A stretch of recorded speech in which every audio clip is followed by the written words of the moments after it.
안녕하세요. 오늘 진짜 흥미로운 분석을 하나 해보려고 하는데요. 혹시 최근에 비행기표 예매하시면서 깜짝 놀라신 적 없으신가요? 오늘은 글로벌 항공시장, 그리고 우리의 소중한 휴가 예산을 완전히 뒤흔들고 있는 보이지 않는 거시 경제적 힘에 대해 낱낱이 파헤쳐 보겠습니다. 자, 바로 들어가 보죠. 요즘 치솟는 비행기 표값을 보면서 아마 다들 이런 생각 한 번쯤 해보셨을 거예요. 와, 예전처럼 10만 원도 안 하던 초저가 주말 여행. 그 시절은 이제 영영 끝난 걸까? 맞습니다. 여행객 입장에선 꽤 뼈아픈 질문이죠. 그런데 이 현상 이면에는요, 단순히 물가가 올랐다는 걸 넘어서는 엄청난 위기가 숨어 있습니다. 오늘 살펴볼 흐름은 크게 5가지입니다. 먼저, 저렴한 항공권이 어떻게 종말을 맞고 있는지 보고요. 이어서 항공업계를 덮친 퍼펙트 스톰, LCC의 악순환, 요금 인상이라는 거짓된 희망, 그리고 마지막으로 이들의 새로운 생존 방정식까지 순서대로 쭉 짚어보겠습니다. 자, 그럼 첫 번째 파트입니다. 저렴한 항공권의 종말, 저비용 항공사의 갑작스런 투락부터 시작해보죠. 여기서 우리가 가장 먼저 주목해야 할 숫자가 하나 있는데요. 바로 34입니다. 이게 무슨 뜻이냐면요. 미국에서 무려 34년 동안이나 굳건하게 버텨왔던 대표적인 초저가 항공사죠. 스피릿 항공이 결국 파산하면서 문을 닫았다는 걸 의미합니다. 정말 충격적이지 않나요? 팬데믹 이후에 어떻게든 다시 살아보려고 안간힘을 썼는데 미친 듯이 오르는 항공료 가격이 완전 치명타를 날려버린 겁니다. 태평양 건너 우리 한국 상황은 어떨까요? 여기도 진짜 심각합니다. 눈덩이처럼 불어나는 적자를 도저히 감당할 수가 없어서 국내 저비용 항공사, 그러니까 LCC들이 갑자기 무려 900편에 달하는 운항을 싹둑 잘라버렸습니다. 900편이요.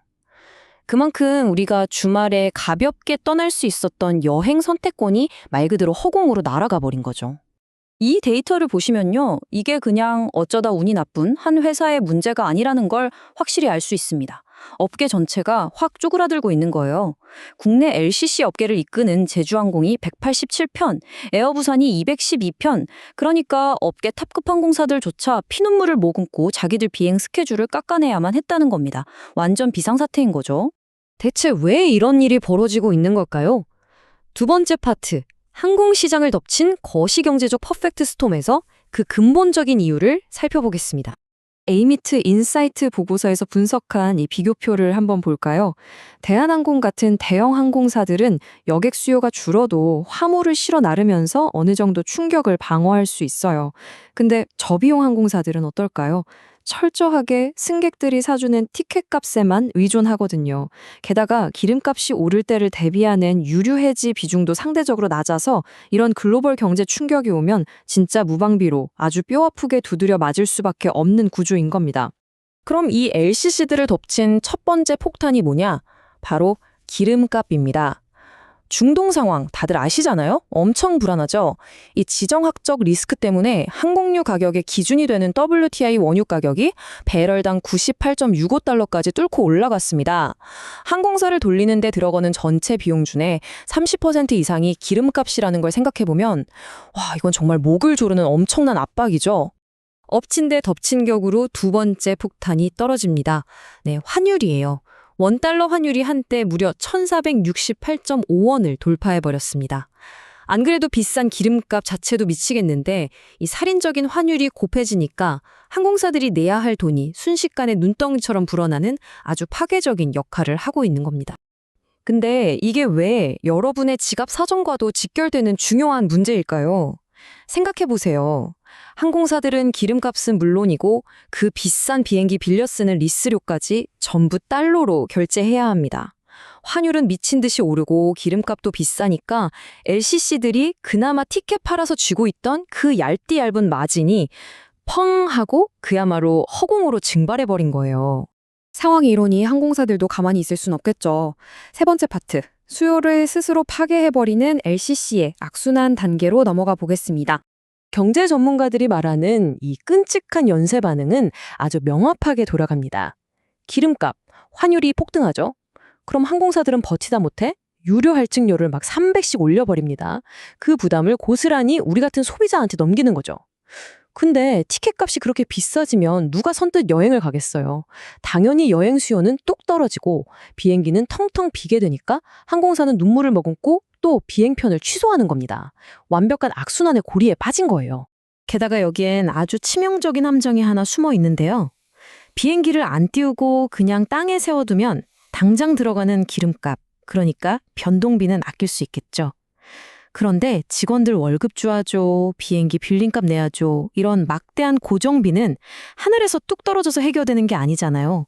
그대로 남습니다. 결국 비행기를 띄우는 횟수가 줄어들수록 한 번 비행할 때마다 짊어져야 하는 비용 부담은 훨씬 더 무거워지는 아주 끔찍한 역효과가 나고 마는 겁니다. 자, 그럼 네 번째 파트입니다. 요금 전가가 위험한 함정인 이유, 그 거짓된 희망에 대해 이야기해보죠. 미국 사우스웨스트 항공의 CEO 밥 조던이 한 말이 있는데요. 이게 지금 항공업계의 딜레마를 정말 기가 막히게 짚어냅니다. 연료비는 이제 우리가 통제할 수 있는 수준이 아니다. 비행기 표값이 어디까지 올라갈지는 결국 소비자들이 얼마까지 지갑을 열어줄 것인지에 달려있다. 정확하죠? 여러분, 표값이 무작정 오른다고 계속 여행 가시겠어요? 이 돈이면 그냥 포기할래 해버리는 그 엄격한 가격에 심리적 마지노선이 분명히 존재한다는 겁니다. 거기다가 항공사들이 자기들 마음대로 우리 비행 안에 가격 더 올릴래? 이렇게 할 수도 없어요. 규제 당국이 유료 할증료 상한선을 딱 걸어버리기도 하고요. 또 비행편을 80% 밑으로 확 줄여버리면 공항에서 제일 좋은 시간대에 이착륙할 수 있는 그 금쪽 같은 슬롯을 아예 뺏겨버릴 수도 있거든요. 그렇다고 정부가 유류세 깎아주기만을 기다리자니 정치적인 결정은 세워라 내워라 너무 느리죠. 진짜 이럴 수도 저럴 수도 없는 진퇴양난에 빠진 겁니다. 여기 실제 수익률 시뮬레이션 데이터를 한번 보실까요? 엄청 흥미로운데요. 기름값이 10% 오르면 항공사 수익률은 2.5%가 깎입니다. 근데 환율이 10% 오르면요? 무려 3.5%가 깎여나가요. 환율이 회사 이익을 훨씬 더 무자비하게 박살내고 있다는 거죠. 이 데이터가 말해주는 핵심은 이겁니다. 이제 단순히 비행기 표값 조금 더 받는 꼼수로는 이 엄청난 복합 위기를 절대 넘어설 수 없겠구나라는 거죠. 자, 그럼 이제 마지막 5번째 파트입니다. 위기를 벗어날 유일한 전략, 생존 방정식을 살펴볼 차례네요. 업계 전문가들의 최종적인 합의는 아주 단호합니다. 오르는 기름값을 감당하려고 비행기 표값 올리면서 버티던 옛날 방식? 이제 완전히 끝났다는 거예요. 그럼 새로운 전략은 뭐냐? 바로 항공사 자체가 비행기표 말고 다른 걸로 돈을 버는 디지털 여행 플랫폼으로 뼈대부터 변신하는 겁니다. 이게 바로 앞서 말한 악순환을 끊어낼 새로운 선순환 구조인데요. 아이디어가 진짜 기발합니다. 비행기표는 이제 마진을 싹 포기하고 이른바 미끼 상품으로 던지는 거예요. 비행기 띄워서는 돈을 못 벌더라도 일단 사람들을 쫙 끌어모은 다음에 마진이 훨씬 높은 호텔 예약, 렌터카, 현지 투어 같은 걸 세트로 묶어서 팔아치우는 거죠. 그렇게 해서 안정적으로 현금 흐름을 창출하겠다는 완전한 역발상입니다.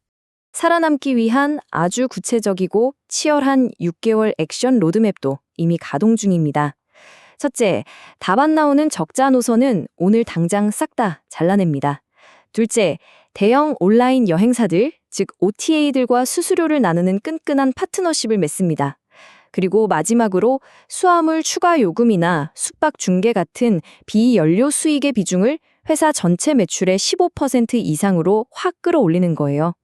유가나 환율이 미쳐 날뛰어도 우리 소비자들에게 고통을 안 주면서 버틸 수 있는 맷집을 기르겠다는 거죠. 저는 이 전문가 토론에서 나온 한마디가 오늘 우리가 나눈 이야기의 핵심을 문자 그대로 관통한다고 생각합니다. 가격을 올려서 살아남는 시대는 끝났습니다. 생태계 내에서 어떻게든 돈을 벌어들이는 플랫폼으로 탈바꿈해야 생존할 수 있습니다. 진짜 와닿지 않나요? 이제 항공사는 하늘을 나는 단순한 대형 버스가 아니라 기술 중심의 거대한 여행 생태계 그 자체가 되어야 한다는 강력한 메시지입니다. 자, 지금까지 항공시장을 강타한 이 퍼펙트 스톰과 그걸 뚫고 나가려는 항공사들의 치열한 생존 전략을 함께 살펴봤는데요. 여기서 여러분께 마지막으로 생각할 거리를 하나 던져보고 싶습니다. 지금 이 순간에도 항공사들이 단순한 이동수단에서 거대한 디지털 여행 플랫폼으로 탈바꿈하고 있잖아요. 그렇다면 여러분의 다음번 휴가 예약은 어디로 갈 것인가라는 단순한 질문을 넘어서 무엇을 함께 구매하고 경험할 것인가로 과연 어떻게 진화하게 될까요? 다음 여행 계획 세우실 때 한번 곰곰이 생각해 보시면 좋겠네요. 오늘 분석은 여기까지입니다. 함께 해주셔서 감사합니다.